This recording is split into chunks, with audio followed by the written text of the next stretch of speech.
Chapter 13, Our Church Paper. Every article to reflect light. I am instructed to say that to those who edit our denominational papers, they are to print all the matter possible dealing with the affirmative side of Bible truth. They are to give the trumpet a certain sound. Let every article that is printed in the Review and Herald be of a character that will reflect light amid the moral darkness of this world. Every column is to be filled with precious truth. Let not our brethren make use of the precious space in our denominational paper to record incidents connected with the life of President Blank or his daughter or any other members of his family. Such items of news will enlighten no one in regard to what is the truth.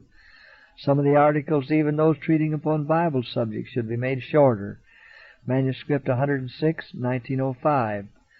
Controversial questions not to appear. I am instructed to say to you, let there be no questions agitated at this time in the review that will tend to unsettle minds. Let us seek for soul work. Let us as a people humble ourselves before the Lord and seek Him for true conversion. There is a work to be done in our hearts and in our homes that but few understand. There is need of much praying, not need of long prayers, but prayers of faith offered in humility of soul. We have no time now to enter into unnecessary controversy, but we should earnestly consider the need of seeking the Lord for true conversion of heart and life. There should be determined efforts made to secure sanctification of soul and mind. There is a deep and earnest work to be done in every church and in every family. Fathers and mothers have a solemn work to do in bringing their children to understand the necessity of seeking the Lord for salvation from sin. Letter 226, 1908.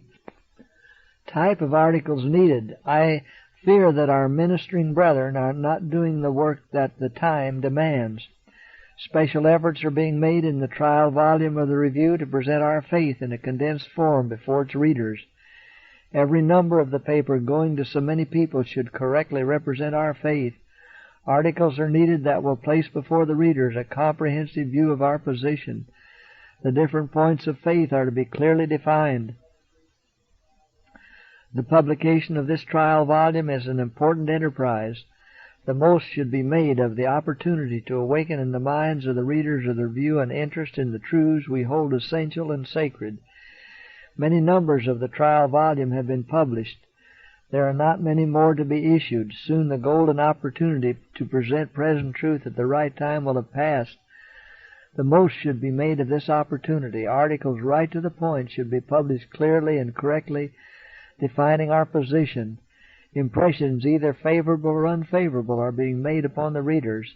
How anxious all should be who contribute to the Review to have every article interesting and right to the point. Too many common articles. We see with pain some of the columns of the Review filled with common matter that may be found in almost any religious paper. Brother Blank is doing all that he can, and he should not be so heavily taxed. God is cooperating with him. He needs the cooperation of his brethren. He has responsibilities to bear that they have not. We need just now articles from the pens of our most experienced brethren, the best articles that they can produce. If enough of these articles are sent in for publication, there will be less room for common articles which do not give any instruction regarding our faith. Some of our ministering brethren are doing enough work for two, but they are not working directly to the point. Deep studied articles which require considerable time for preparation will be too late for the present need. Working as Christ worked, we may do much in a short time if we will work as Christ worked. We may reflect with profit upon His manner of teaching. He sought to meet the minds of the common people. His style was plain, simple, comprehensive. He took his illustrations from the scenes with which his hearers were most familiar. By the things of nature he illustrated truths of eternal importance, thus connecting heaven and earth. If we had firm faith in God, if we appropriated His promises to ourselves, mingling faith with our prayers and efforts, we would surely see the salvation of God. All things are possible to him that believeth.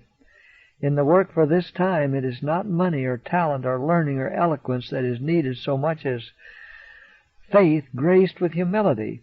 No opposition can prevail against truth presented in faith and humility by workers who willingly bear toil and sacrifice and reproach for the Master's sake. We must be co-workers with Christ if we would see our efforts crowned with success.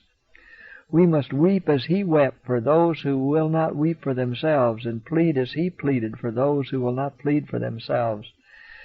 Manuscript 24, 1903.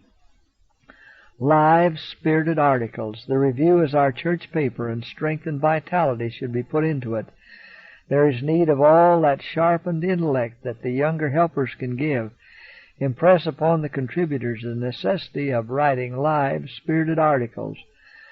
Letter 54, 1902. Articles on Marriage. Your letter of June 1 has been read by me today. It was put into my hand this noon. I am pleased with the sentiments you express, and I know that every word is truth. Much more should appear in our publications on the subject of marriage. I think that your article is excellent for the review. I will try to prepare some short articles for the review on this subject, besides the one that I furnish each week.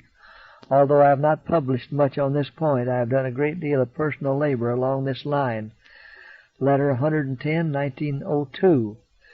To defend the right, the local editor of the Review and Herald will have occasion to speak with earnestness and firmness. He should stand in defense of the right, exerting all the influence his position grants him. Testimonies, Volume 4, page 456. Good food for the flock. At my door I found the latest number of the Review and Herald, and I read this for a while.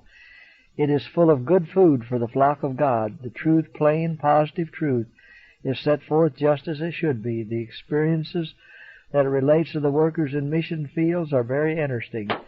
In these last days, the one who was once an exalted angel in the heavenly courts is to take the philosophy of men under his training.